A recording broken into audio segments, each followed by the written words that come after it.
Awesome. Thank you so much, Caitlin, for that introduction. I'm like, I don't know all of those things, but hey, one of the best things about a power partner is they do see the worst in you usually, if you're honest and able to be vulnerable, but they also see the best in you. Right? They know that like on your low day, that's not where you always are, just like a good friend. And that is, I absolutely agree with Caitlin. Like, it's such a gift, guys. If you have not, know Lindsay, you connected a little bit at convention. If you have not found some sideline friends, find some sideline friends, because there's just something so good about somebody who has nothing to gain from the work that you do except for the sheer joy of celebrating with you. Like, it's really, really precious and special. Okay, so I'm gonna tell you a little bit of my story, and then I'm going to talk a little bit about kind of balancing different roles that we play in life and business running, and talk a little bit about leadership. So I was originally a teacher. I taught high school English in Newark, New Jersey for several years. And I'm getting feedback from somebody. I don't know if it's me. It's probably me. I forgot to mute. Okay, cool. So I was a teacher, and then I trained as a doula and a yoga teacher, and then I moved overseas as a missionary. And my husband and I lived in Swaziland, Southern Africa, for about 5 years. We lived in just a rural location, and after a year, we spent the last 3.5 years of our time there in a grassroots hut. Okay, so this is setting the scene for kind of some of my plexus story. I believed in gut health. I had been researching it and, fermenting my own organic veggies from the garden that we had, and doing these different things like drinking raw milk, making homemade yogurt, all of these things to promote gut health in my family, because it just was like, this is where it's at. And then when we talked about starting a family, I was like, well, I need a multivitamin and I need a probiotic. So I did that, struggled with constipation. And my sister, Gail Medill, who has an incredible testimony, she also El Natural Crunchy Girl said, had such an incredible turnaround with her story through Plexus that I thought, well, gosh, there must be something to it. And, just to get her off my back, I'll buy my probiotic from her. It's the same cost of what I'm buying elsewhere. Within 3 days of starting ProBio 5, I saw a change in my constipation, and I thought, okay. And then I added the BioCleanse and just loved brain fog lifting, decreased cravings. I added Slim after my daughter was born and felt alive again, and energy, and just clear-headed, slept better. My husband slept better. Really small things that I thought at the time, but did not realize how much this was going to make a difference for these tools kind of in my tool belt. So we were missionaries, right? We lived just above the poverty line in America. So I bought the products, right? I obviously saw that they were worth it. And then when I was home on a furlough, I went to an opportunity event that my sister hosted. And she sat there and talked about the opportunity. And I thought, what if I could help some people? What if I could get my multivitamin for free? What if I could get these probiotics, all the stuff for free? What if I could do this? And I am a red personality. I'm also a bit of a dreamer, and I wouldn't say unrealistic dreamer. Like, I'm like, oh, I could do that. And I like a challenge. And so I did not jump in. I waited, and I kind of shared on Facebook. I was like, oh my gosh, I got a customer. This is crazy. But I was not all in. That event was in May, and I kind of drug around. I don't think I promoted to silver until October, right? So I went a good bit of time. And what I will say is, here I was overseas, 6 or 7 hours time difference from most people in America, sometimes 9. And I built a team in my grassroots hut in Swaziland. Okay. And I share that to say that you can do it anywhere. Like, y'all, nobody could afford the products. No one could afford the products, because maybe the top 1% in the whole country could afford, to buy one probiotic. So my network was not there. I tapped into some kind of expats and missionaries. Our internet was shoddy and expensive and unreliable at best. I would have to wake up at 2 o'clock in the morning to host, say we wanted to do an opportunity event for my team. Set that alarm for 2 o'clock, come out to the truck so I wouldn't wake up my family because we had a one-roomed house. It was 250 square feet, the whole hut, okay? So we go sit out in the car and like hope I don't wake up the neighbors, and there I am at 2 a.m. So talk about some challenges. Talk about some things, and I promoted to gold in that scenario. It was insane. That paycheck going gold allowed us to put a satellite on our grass roof hut. It's the most hysterical photo because it's just hilarious. I have a satellite on this grass roof. But it allowed us to have a satellite, which allowed us freedom to talk to our family anytime we wanted in Skype with this, my now child, right? Their grandchild who they're not seeing much because I had to drive down the road to catch internet signal sometimes, Y'all might know what I'm talking about in some of these boony places in the U.S. I'm shocked how poor it can be. So definitely some challenges, right? But promoted to gold there, and just saw this vision of when I come back to the States and my family moves back, we're going to need income and we're going to need stability. And absolutely, it has been that for us. Like we looked at a house. I'm senior gold now, and we've looked at a house this last weekend that we're like, wow, and realizing that like my whole Plexus paycheck is, I'm able to put all of that into savings, and we're saving up for a down payment. And if our house payment is more than what we're paying now, we'll be fine. Like we can make it work because Plexus is supplementing massively. I work part-time, right? I work part-time. I have 2 kids, a 3.5-year-old and a 1.5-year-old. Emily, do you have kids? Do you have children? Yeah. 4. Okay. So yeah, you know what I'm talking about. You know more than what I'm talking about. It looks like you might homeschool too. Is that like a classroom? Okay. All right. I'm putting some pieces together here. So I have kids. So that's kind of the next part, the next phase of like, how do we balance this, right? We have all these roles. I am a stay-at-home and work-at-home mom. Hi. So I work part-time. So it is going to look so different for you than it will for me. But I think you have to figure out what are your goals and what is your pace, right? So your pace may be at a different pace than Caitlin or I's. Your goal may not be to be emerald, in a year or in 6 months, or maybe it is.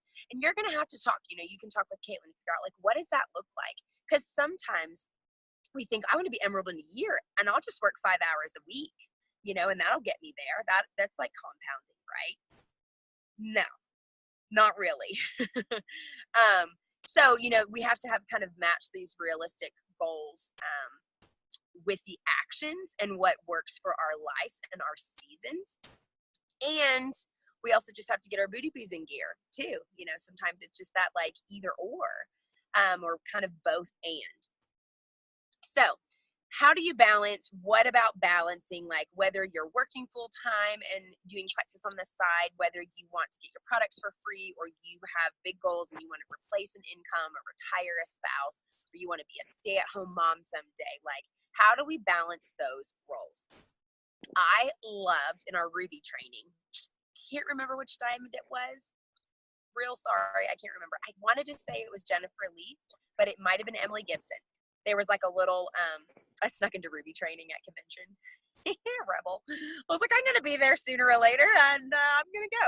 It was awesome. Totally where I needed to be. And so they had a little Q&A at the end, and somebody talked about balance. Like, how do you balance it all? And one of them said it so well. She's like, it's not really balance. It's harmony. I seek to have harmony in my life because balance is such a myth. Because the second that, if you've got kind of 2 weights on one end, or you're juggling like 6 different plates of, maybe a mom, maybe a teacher, maybe you're working, you're a wife, whatever those roles are, as soon as you put a little more time with your family, boom, everything's out of balance now, right? Like it's just a myth. I still talk about balance because I know in my head what I mean. And in my head, I mean harmony. And in my head, I mean grace. And I mean the best that I can do. And by the best that I can do, I'm really hard on myself. So sometimes when I say like the best I can do, like for some people that aren't hard on yourself, you might need to be hard on yourself and not have as much space. Does that make sense? I know me, and we'll get to that point in a little bit about self-awareness. And I know that sometimes I need to have grace and realize that I ain't going to be able to do everything in a day. So it's about harmony. So you got to figure out your priorities and figure out your trade-offs, right? For a couple examples, like trade-offs. Do y'all know what I'm talking about when I say trade-off? Are you kind of with me with that? Like you're going to trade off one thing for another. So you want to promote to gold, senior gold, whatever rank, whatever goals you have in your business. You want to help 10 people. You want to get your whole family on the products, whatever your goal is. You're going to have to trade something off in your time. So for some people, a lot, it's TV. For others, it might be, I don't know, time with some friends, right? It just really depends on you, and I can't speak to what's going to work for you. I am a huge reader, love to read, and it's like my escape. I would rather read a book, especially a fiction book, than watch a TV show or a movie any day. Okay, so I actually have traded off books for fun. Believe it or not, I just traded off because I would find myself like just staying up late at night, reading this book, wanting to finish this novel, super fun, but I couldn't stop myself. And instead I was like, let me just trade it off and like send 5 messages and stay up late at night, like making some money. So it is, and I'm somebody who wants to live my life and live to the fullest. So what I do now is I read personal growth books, and my goal is to read 2 a month. I listen a lot to audio. Caitlin can hook you up with the Hoopla. If y'all don't know Hoopla, it's amazing. It's free audio and ebooks from your library. Talk about life-changing right there. That's awesome.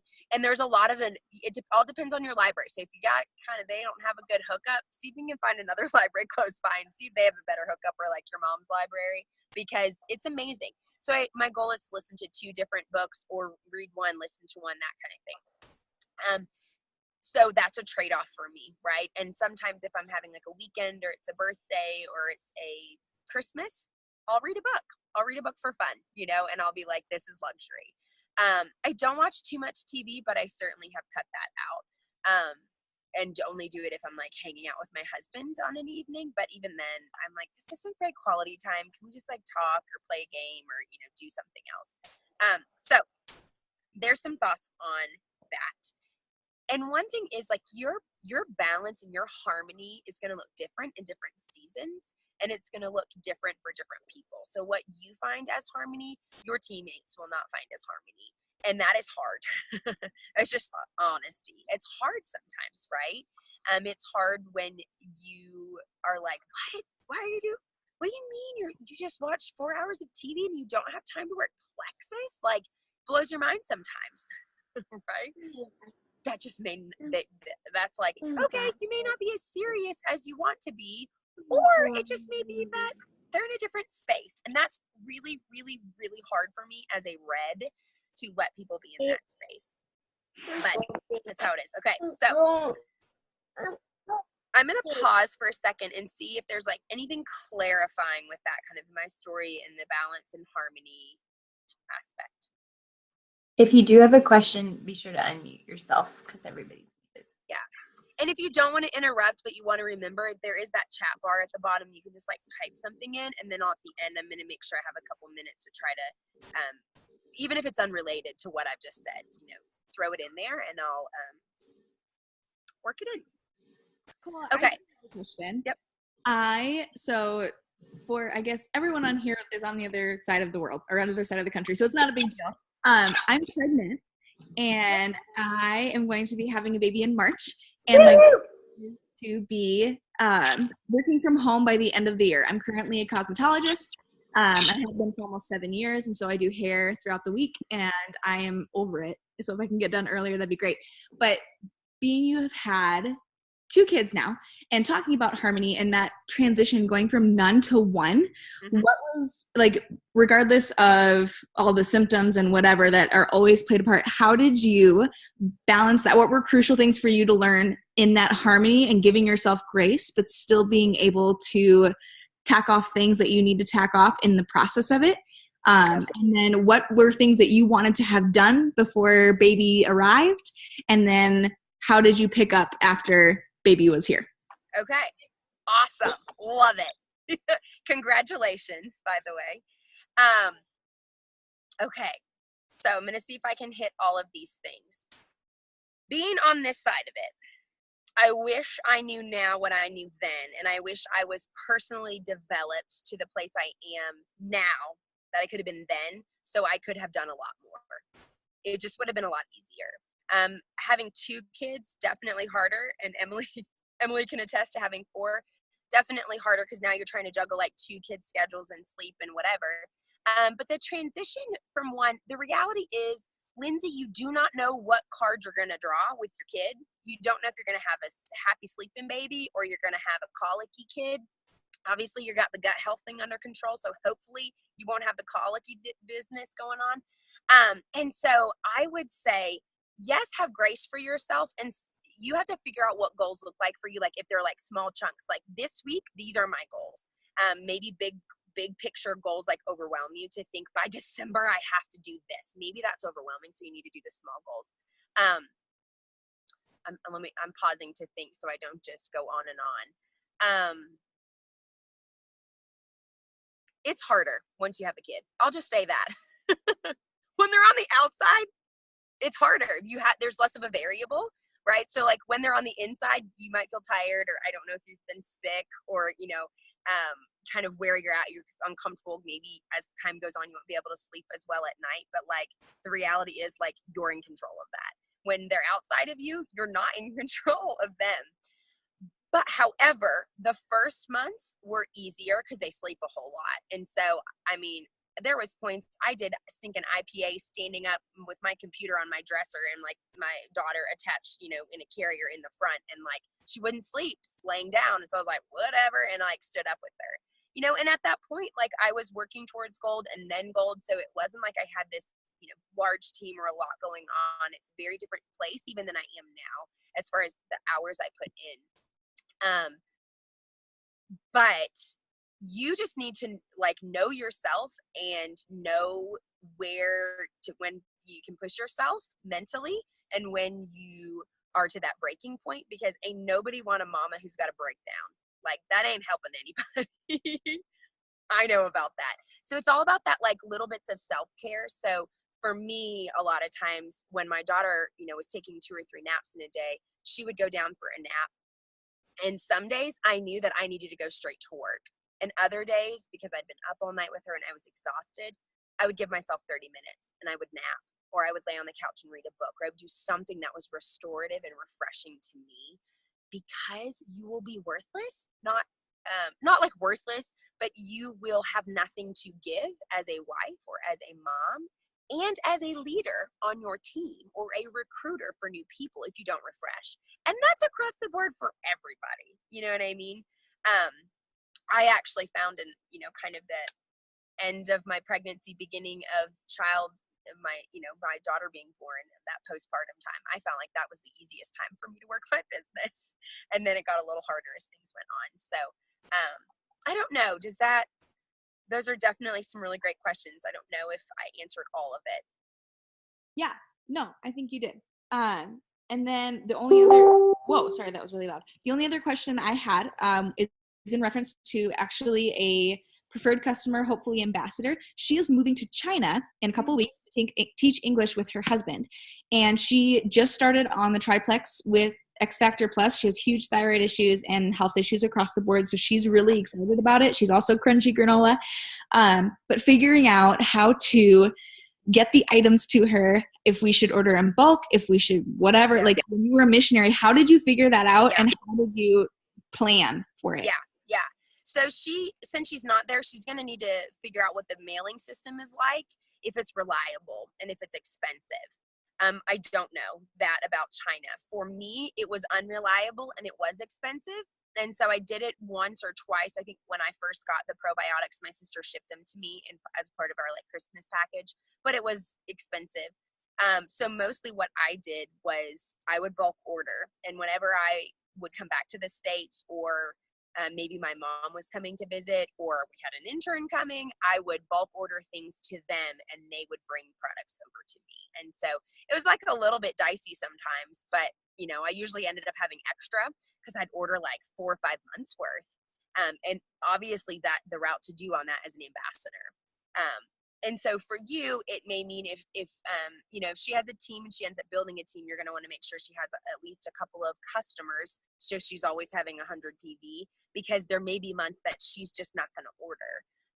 Or if financially it's difficult, like I had one friend who's a missionary, and she would just have her auto ship to her mother-in-law's house because she knew in 3 months her mother-in-law was coming, right? So she was like active every month and could earn commissions, but then still would have her products, you know, and kind of pace it that way. So that was what worked best for me. I know some people ship it, and actually, if you message me after this call, there's a girl I think who is an ambassador in China, so she might be able to speak to the shipping thing. But I'm gonna say it's probably better to do bulk, because the whole like reshipping over there is probably just gonna be expensive and time consuming. So, okay. Awesome. All right. I'm going to, if anybody else has a question, that's great. Just shoot them down there, or we'll hang on to them here at the end. So I don't know where you guys are. Caitlin's kind of told me a little bit. Some of you are building your teams. And so I want to speak to you because if you're here, you're a leader. Like most likely you're a leader. You're either want to be, you've got one person you're helping, or you've got 10. And so that's a leader, right? You can just, you're on mute. Just say, I'm a leader. I'm a leader. I'm a good leader. So I want to talk about that because it's a huge passion of mine. Couple of things. Jessica Heffley says that leadership is self-awareness. I love that. Leadership is self-awareness, because if you are different than anyone else on your team, you're different than your upline, you're different than your customers, anyone else, you're so different, and you have different gifts, and so do they. Okay, they have different gifts, and it is your job as the leader to understand your gifts and draw out theirs, okay, and figure out what it is. Now, if you're early on and you're like, oh my gosh, you said leadership, I just pooped in my pants and I can't even handle it anymore, I'm done, don't peace out on me yet. I said poop, so y'all can come back and tune in, right? Is leadership is self-awareness, it's influence, it's loving people well, okay? And drawing them into a greater purpose, their greater self, so that they can live their purpose more fully. I'm super passionate about that. That's a huge part of what I do. I want people to be healthy and be at their best and be financially stable so they can do what they were created to do and not stress about money or not be able to physically do it, right?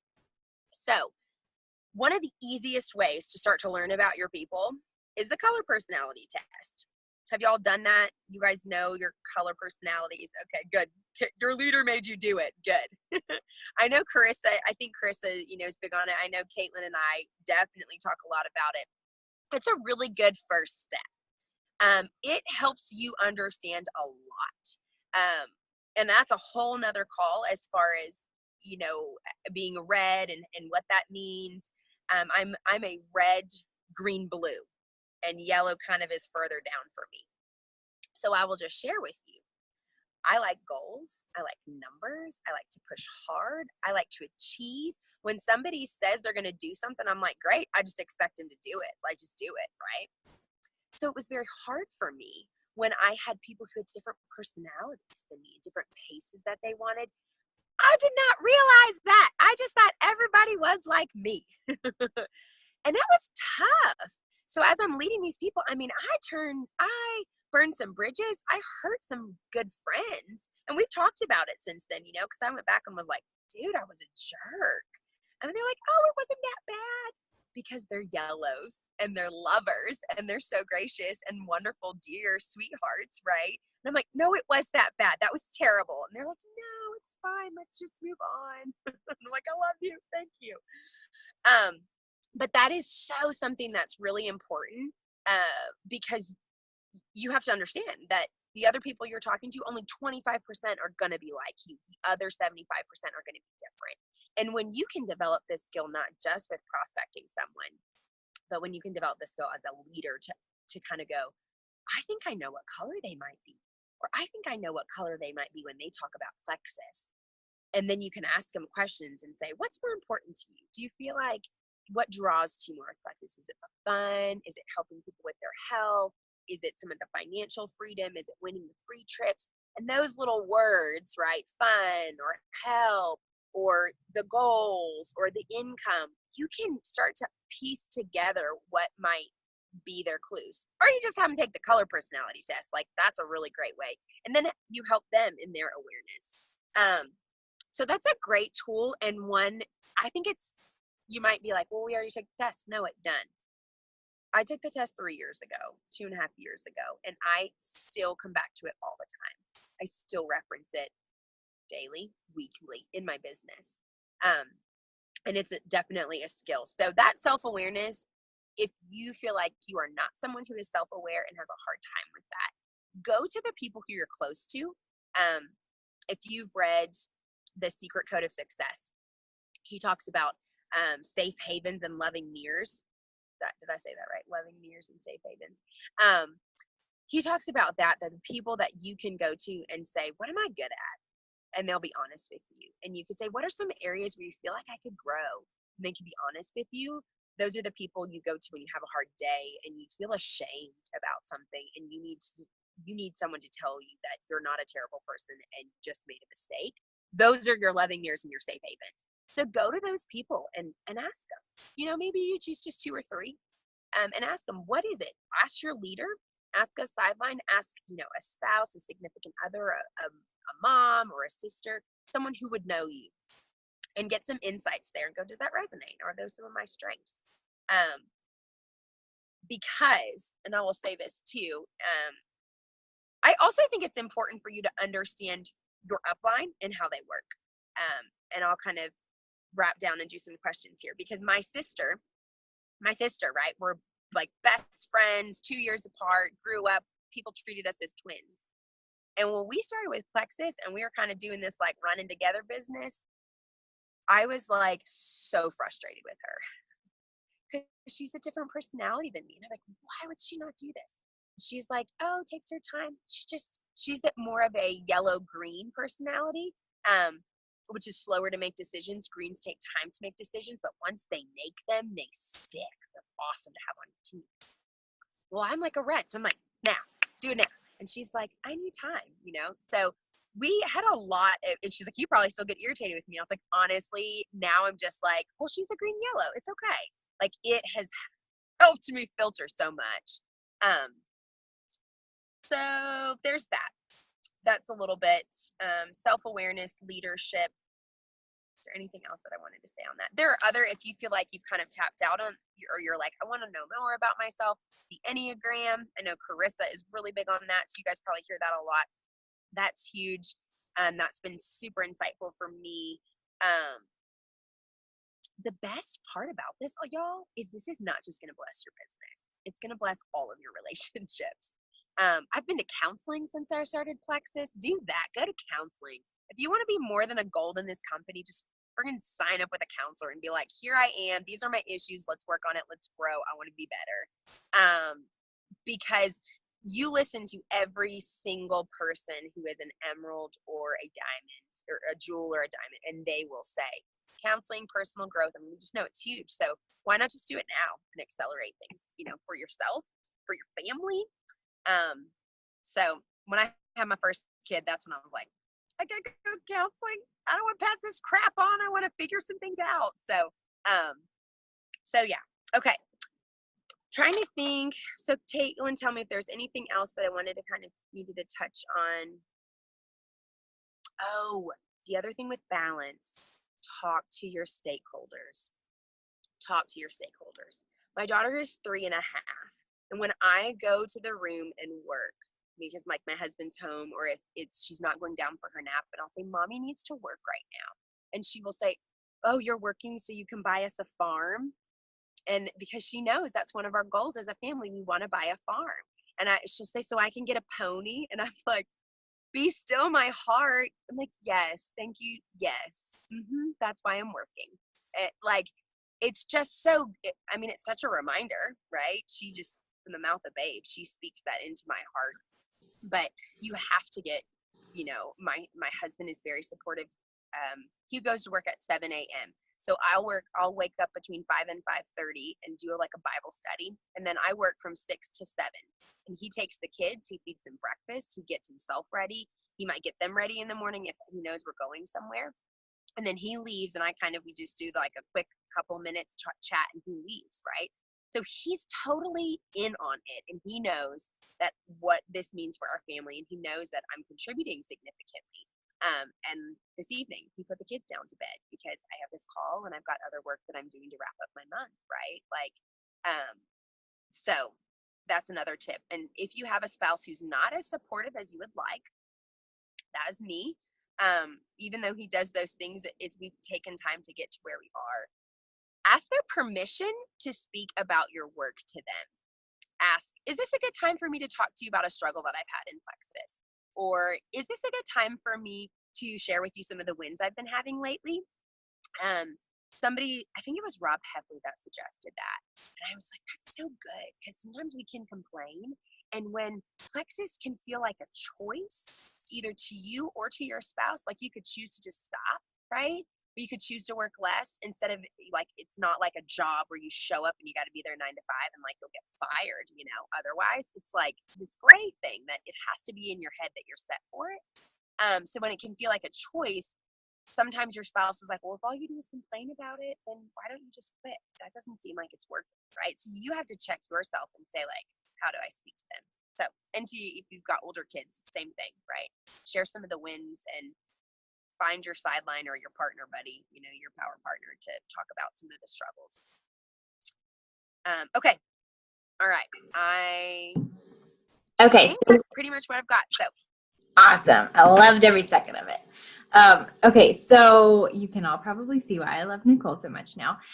We've got about 7 minutes left. Does anybody have a question that you would like to ask? I had some things that I thought of, but I talk to her all the time. So if anybody has a question, please throw it out there. Even you sweet moms who are muted because you've got babies in your laps. Yeah, we like babies. We like screaming babies. I'm really bad at being silent and waiting for people to ask, so this is hard for me, guys. If you have a question, hurry up. 8 seconds. Just count to 8 in your head. Yeah. That's what we did as teaching. Some people take 8 seconds to answer a question.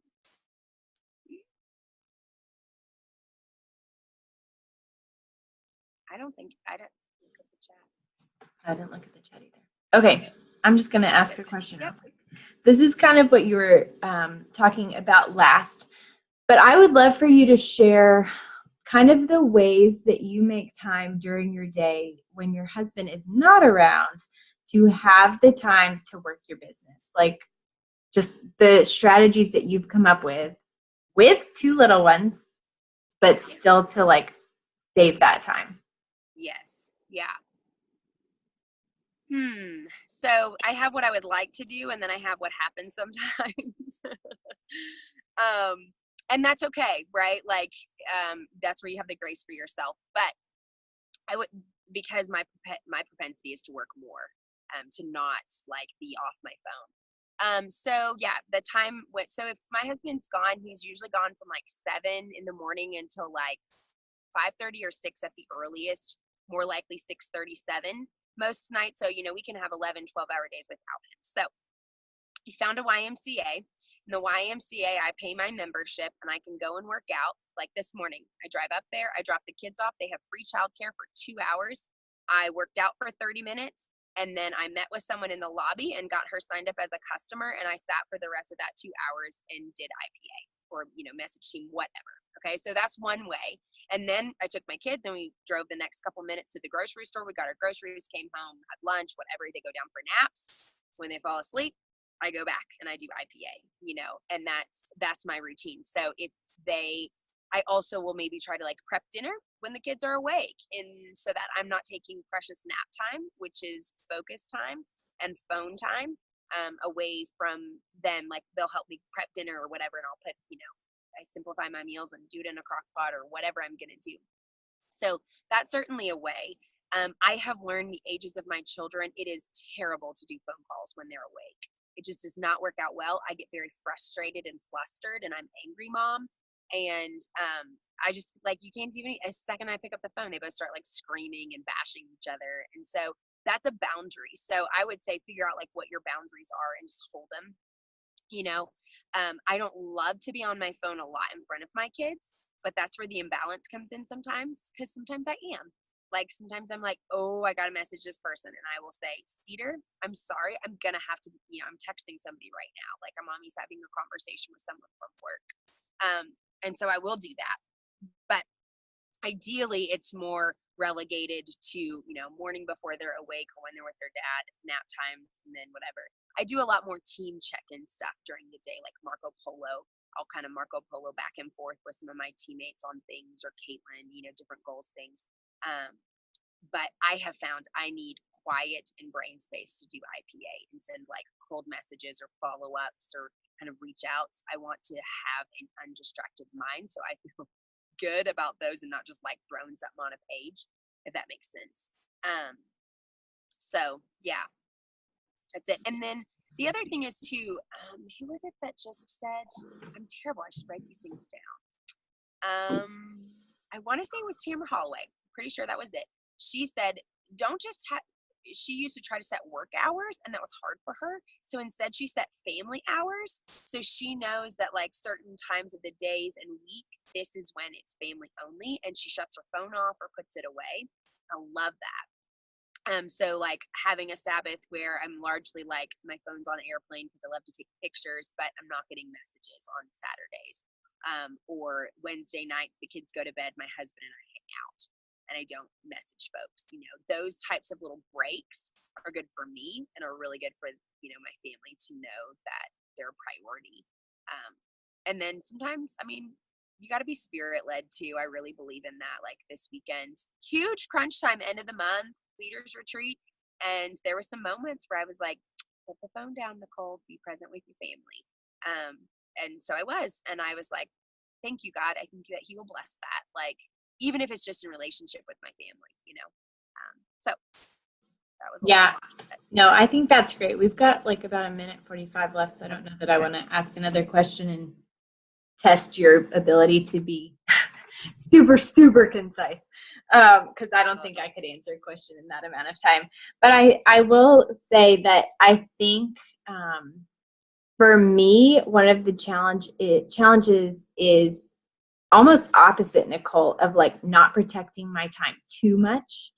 So Nicole does a really good job of like protecting time throughout the day. And I'm a little bit more like the whole weekend is free of everything, and so I think that there's something to be said for finding that harmony, like she was talking about, of protecting time with your family and being present and being there, but also like being disciplined and making that time for work. And that's something that I have to like really be on. So there's like two sides of it for sure. Yep. Yeah, because you can get into the I'm not working mode, and then it just keeps happening. Absolutely, because you're just really afraid and don't want to go into something that's uncomfortable or a task that yeah. Mm-hmm. Yes. Very good. Thanks so much, guys, for having me here. I hope it was helpful, fruitful. Please message me or anything if you have other questions. Yes, and Heather says that the balance stuff was all really helpful. She's a mom of two also, so she really appreciated that. Emily's muted, but she's nodding too, so I think that this was awesome, and I'm so thankful for you, and thank you for taking the time out of your night to come and talk to us.